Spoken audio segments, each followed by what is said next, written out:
Yokohama Shopping Trip, or otherwise known as Yokohama Kaidashi Kikō, is a 1998 two-part OVA directed by Takashi Anno and based on the manga by Hitoshi Ashinano. Yokohama Shopping Trip is set in a breathtaking post-apocalyptic future following the adventures of Alpha, who is an android who runs a coffee shop, which is incredible. A very short review of this OVA would be it gives off peaceful vibes and something you totally would not expect from a work set in a post-apocalyptic future. But everything from the sound design, God, I'm going to gush about the sound design, the background set pieces, the sparing use of dialogue, and even the intro and outro relaxes you and intrigues you. The premise of the OVA is pretty straightforward. Our android protagonist receives a camera from her owner, we'll talk more about these specifics later, who wants her to experience the world around her and create lasting memories. With this, we get an insight into Alpha and we learn more about how truly lonely she is, which in my opinion is a reflection on Japanese society, especially at the time. This OVA is over 20 years old, so I am going to be giving spoilers, but before that, in case you don't want spoilers, I want to absolutely gush about all the technical aspects of this OVA, which absolutely blew me away. The first thing I absolutely need to talk about is the use of diegetic sound and how immaculate it is in this. Everything from the creaking of a weather vane to the boiling of a coffee pot, it brings this world to life. Frankly, this is something I feel is lost a lot in a lot of anime and media as a whole.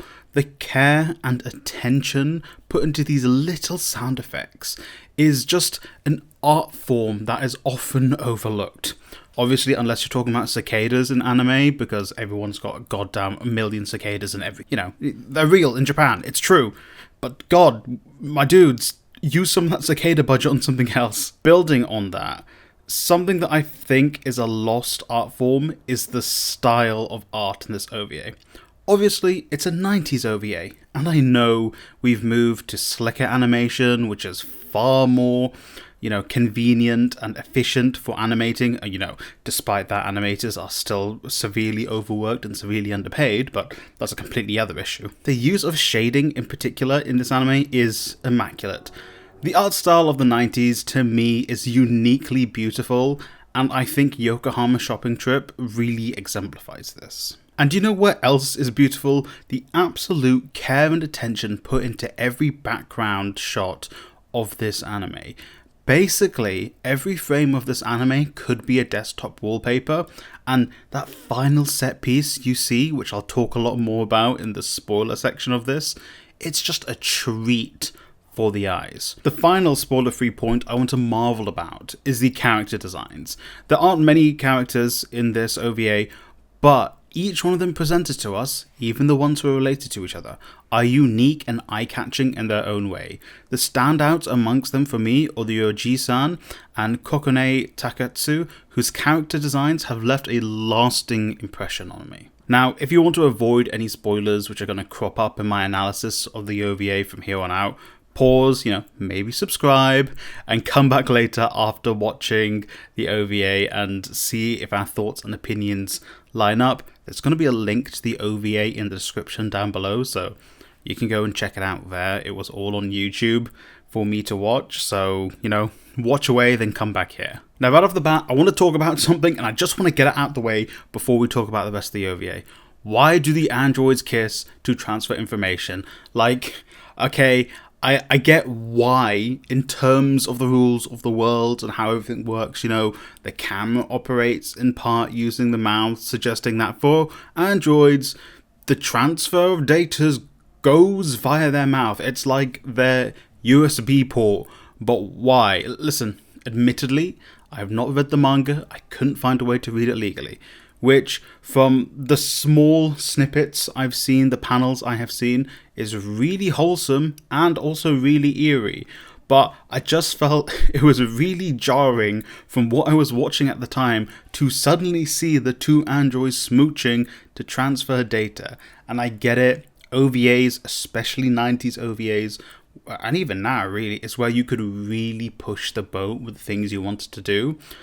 But, and like looking back, it makes sense in the context of everything, but it was just really shocking for me out of nowhere to see the two androids smooching. And I get it, it makes sense in the rules of the world, but really, I'm not accustomed of that method of data transfer. I'm more of a we transfer kind of guy. Now let's talk about the post-apocalyptic world. If you're at this point, you've probably watched the OVA by now. So what I really appreciated about this was that you weren't outwardly told that, oh, this is a post-apocalyptic Japan. This is a Japan where something has happened, it seems like major flooding has happened, and it's destroyed and sunk large swathes of Japan. You're not told that, no one says that to you, but what they what they do is show you this. And I think it is the highest form of filmmaking, or in this part, animation making, OVA making, where we are conveyed information by looking at something. We are not conveyed information by any exposition at all. We are shown houses sunk. We are shown that there are street lights and the water is above the street lights. And this is very early on, I believe, into the first episode. We are shown a river that basically cuts through a building, essentially. And it's amazing. It is a great way of showing that, okay, this is clearly our world, but something has happened to our world. And yet, you are not told anything about this. And even when you're shown it, it is beautiful. The post-apocalypse, it is not just, horrible and disgusting and destroyed, but no, there is a level of beauty to this world being reclaimed by nature. And obviously this isn't me saying, yo, the humans suck, let's destroy it, let nature take over. No, but the way it is shown in this OVA, it is so peaceful and calm, yet also, if you're really thinking about it, it's like, this is terrifying. What about the people living in these homes? What happened to the people in them? What happened, where are they now? Their homes are sunk. It's terrifying and it's eerie, but also it's beautiful. And I think that's a really just apt description of this OVA. The second thing that really gave me some uncertainty as to the safety of this post-apocalyptic world was the fact that Alpha has a gun, and she is shown with the gun very early on into the OVA. The gun holster becomes a very key part of the OVA itself. It becomes a key part of Alpha's essentially dress. She uses it to hold the camera, which I feel like is a really nice motif of taking something destructive, like a gun, and actually replacing it with something that is going to bring life. It's going to bring beauty. It's going to be used to take photos with this really strange camera, which she has to put part of in her mouth so she can see through the camera, which is incredible. But it is also, again, a suggestion of this peace and beauty that has come through after the post-apocalypse, where the things that have become the standard, the norm, the gun, essentially, that Alpha has, I hope that mention of that word isn't going to, affect this video, is now being discarded for something that can be used to create memories, something that can be used for positive impact as opposed to a weapon. I think the start of the second episode really does play a big impact into the message of what this OVA is trying to tell. I think her being struck by lightning, Alpha, that is, being struck by lightning at the very beginning of that episode, but at the very end, experiencing a absolutely breathtaking sight and achieving some form of peace and reconciliation is the overarching message of this OVA. That despite something horrible happening, which is this post-apocalypse, which is this mass flooding, in the end there can be beauty found. In the end there can be something positive coming from the world. Again, I don't think what is being said is Post-apocalypse is something that should happen. It should be destroyed so something nice will happen in the end. I don't think that's what's being told here. But I think in a time where something bad has happened, in a time where, you feel the world is falling apart, you can find beauty. You can find positivity. In this post-apocalyptic world, after you've been struck by lightning, which is, really hard to do, but I guess if she's an android, maybe she conducts electricity really well, and I don't know how science works all that well.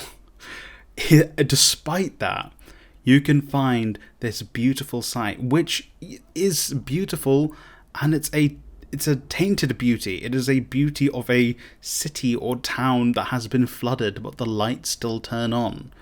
That's terrifying, but it is still beauty you find in the end there. And I also feel like that reflects a lot on the loneliness that Alpha experiences. The 1990s is considered the lost decade in Japan. It was when there was a period of massive economic stagnation in Japan after the bubble collapsed in 1991. And people were so harshly affected by this. People's lives were thrown upside down. People lost loved ones. People had nothing. They had to work non-stop. Japan has this insane work culture of, if you are working hard, you work so hard, you sleep at your job, that is good. Japan's suicide rate is really, really high. And thus, I think this reflects in the loneliness that Alpha is experiencing. In the 1990s, people must have felt so lonely in Japan. They were struggling economically. It was essentially an apocalypse for Japan. It's called a lost decade for a reason. People lost so much. People born in the 90s, people going into jobs in the 90s, they must have struggled so much in that time. They must have felt so lonely, so let down, and so lost. And I feel like that's what Alpha represents. And I feel like that is a parallel of this post-apocalyptic world. That this place that has been destroyed, you can find some comfort still. You can still find some positivity in something, whether it be there's a beautiful sight that Alpha is seeing, this entire world that Alpha is exploring now and seeing the beauty in the nature, or whether it be the smell of the coffee she is making, whether it be the sound of the coffee pot boiling, these small things that she is experiencing, and self-reflecting on how much she's enjoying them and how much she loves them. I feel like that's a big part of what can be taken away from this. Again, it's not saying something bad happening is actually a good thing. What it's saying is something bad happens, but there are still those glimpses of hope and still those glimpses of positivity that you can find within this bad situation. That's what I took from this. And I think if that is the creator's intention, that is perfect. And even if it wasn't the creator's intention, the fact that I could take that away from a 2-part OVA that is, no more than maybe an hour and a bit, I think that's great. I think that is just showing how beautiful this OVA is, that it could make me think so much about that. And I watched this OVA about a month ago, so I have had time to really reflect on this. But that's the beauty of Yokohama Shopping Trip. Some other things I just want to touch on before we end this review. I love so many different little details and shots in this OVA. The shots of her riding her bike, I absolutely adore. The beauty of the, diegetic sound, again, I think it's just immaculate. And I think it was done so well. And with an OVA, the budgets weren't huge. And the fact they did that is just, I could go on about that for days. The final shot, the lights under the water, what is called the flowers of light, just immaculate, perfect. I've gone back and watched that scene again and again because it just looked so beautiful. And the sound that went with it. You know, not just the diegetic sound, the music itself also added to the OVA is impeccable. I think it's just amazing. I loved it. It really matched the tone of this world, a post-apocalypse, but there was also beauty. It's just chef's kiss. And the final thing is the ending of the OVA, where Alpha is, you know, making coffee, and she sits down and there's another coffee laid out for you, and it's as if she is offering you a coffee and offering you to join her, whilst there's a voiceover from Alpha telling you a little bit of history about the world. I think that's beautiful. It's really cute. It was really wholesome. You know, I want to drink coffee with Alpha. I want Alpha to offer me coffee. I want to know what kind of coffee she likes, how she likes to roast her coffee, how she likes to grind her coffee. You can tell the kind of way she likes to consume her coffee is more of a mocha style, not really to my preference, but that's a completely different thing. We're not going to talk about coffee here, but it's just great. And I think this OVA really does a great job of touching on the little details, the little things that bring life to the world, the little beautiful things. And I think that's the real strength of this. Obviously, it's not a 10 out of 10 political thriller masterpiece where there are layers and layers of intrigue and discussion, but you don't need that. This was wholesome, beautiful, eerie, scary, and peaceful all at once. And I think that's such a hard thing to hit. And I just want to know what you guys thought of Yokohama Shopping Trip. Please comment down below. Remember to like, subscribe, and share this video. And yes, the link to the video I watched will be down below if it's still available on YouTube at this point in time. And hey, I hope you watch a really great anime.